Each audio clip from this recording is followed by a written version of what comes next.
favoritism. So the same rule that goes to Sister Talani, went to Sister Kezia, went to Brother Brian, went to every single person that's inside of the choir, that same rule went to all of them. You cannot show favoritism when it comes down to righteous judgment. Amen? Everybody understand that? It says, be kind, nice, and sweet, but what? Now, suppose I said, if you don't want to sing in the choir, come on down. And then after that, everybody up there stop singing. Be nice, be sweet, but be firm. True. I said what I mean, and I mean what I said. Amen? You got to be firm with people. Don't be wishy-washy. Amen? You can still be nice and sweet, but be firm. Amen? It said, don't let your wife, hold on now. Don't let your wife do what? Don't let your wife change you. Remember now, this is all the elders and the deacons meeting. So Elder Mishaw was telling the others, don't let your wife do what? Change you. Don't let your child do what? And don't let what folks say to you do what? So somebody comes along and says, well, I think this and I think that.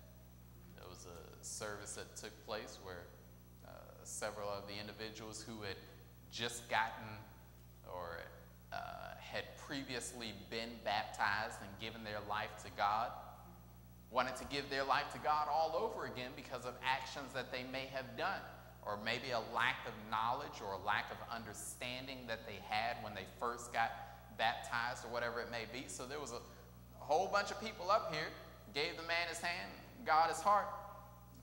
Pastor walked out to church and one of the sisters had some words for him. But what did it say?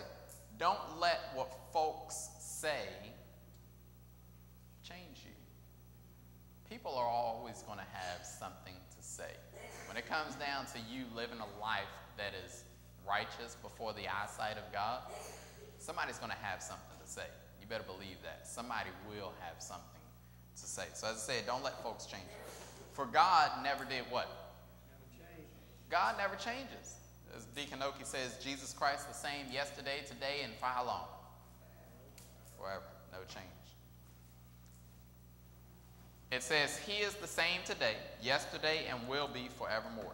We can build a great monument to God here in the midst of us if you let it be known to all men that you love one another, that you don't speak against your brother or anyone else. Let your conversation be yea, yea, or nay, nay. But you must declare the what? Declare the truth. And God is no sin at all, for sin is the transgression of the law of God. Now here's a man, Deacon Coleman, who is just as earnest and zealous for the Lord as any man in the world.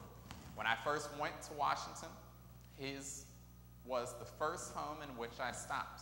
There was no sweeter couple than he and his wife. But as his wife went on in life, she had a change.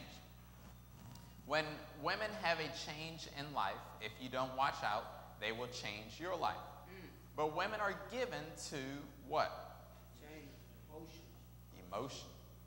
They get notions, and a notion becomes real with them. They get the notion that you don't want to give them something when you don't even have the money it calls for in order to purchase the article.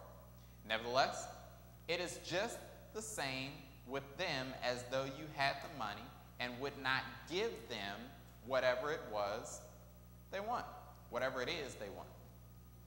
Why, such a person is just a what? Neurotic. Brother Coleman must possess great patience now, for in your patience possess what? And your patience possess ye your souls. I have described in these minutes the many ramifications of the problems which have come up among us. I am glad that Deacon Miller is here from Warren, Ohio. It was indeed a surprise to see him. But coming back to some of the problems which must be settled, and were referred to in the minutes of our previous meeting, I want to point out that we have a man, Elder Russell, among us who is very zealous for the Lord. Having ridden in the car with him, I know of his affliction. We had to stop driving because he couldn't stand the jolting of riding along in the car. So a man in his condition is not much good to a wife, physically, sexually, or any other way. His wife is a very clean woman. I knew her before I married them. I know all the members of the church. I know all the members in the church, more or less, and don't you tell me how to deal with them either.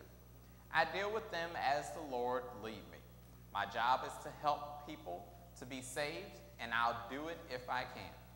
If I can't save them, I know the devil will keep them unsaved. The devil is just as zealous about doing his job as I am about doing mine. However, I am not willing that any one person be what? Be lost. He's not willing, as he said, that any one person be lost. Just like the devil has a job to get people to go to hell, Elder Mishaw said he got a job to get people to go to heaven, that he might try to help save souls. Amen? Excuse me. God bless the sister. Tamika. Says Christ didn't come to condemn the world. He came to do what? But there must be a standard of righteousness we recognize, so when a person doesn't come up to it, we won't be what? We won't be what? We won't be what? We won't be favorable toward one and what? And unfavorable toward another. As we said a couple of paragraphs ago, there's not to be any favoritism, not to be any sympathy, not to be any emotion, should not have any effect upon the righteous judgment. So as I said, we won't be favorable toward one and unfavorable toward another. If there's a standard for this brother, it's a standard for that brother. If there's a standard for the sisters not wearing things that be so revealing, then there should be a standard for the brother in that you need to learn to have some self-control. You know, a lot of standards are out there to say, well, the sisters need to do this, sisters need to do that. Yes, it is decency and in order that the sisters do that. But it's because the brethren ain't got no self-control. Well, brethren, you need to have self-control. Amen? You need to have self-control. If you got a foot fetish, like somebody said I got a foot fetish, I just love to see feet. When he gets feet, he gets just get turned on. Well, brethren, you need to have some self-control. Amen? There's no favoritism over here and only having the sisters' rules and regulations on the sisters. Well, brother, you need to have self-control. Amen? It said being favorable toward one and unfavorable toward another. They must be censored before all, and peradventure, they will see their error and turn from their wicked ways. If they don't turn, let them be what? Let them be what? Let them be put out because they don't belong in where? This. They don't belong in here. That's the bottom line.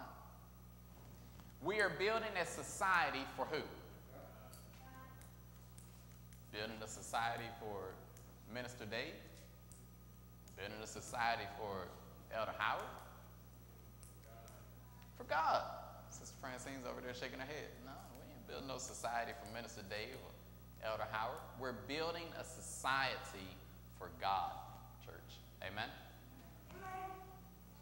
A people to be what? Partakers of what? The Spirit of God. We know nothing among men save Jesus Christ and him what? That was the instructions that was given.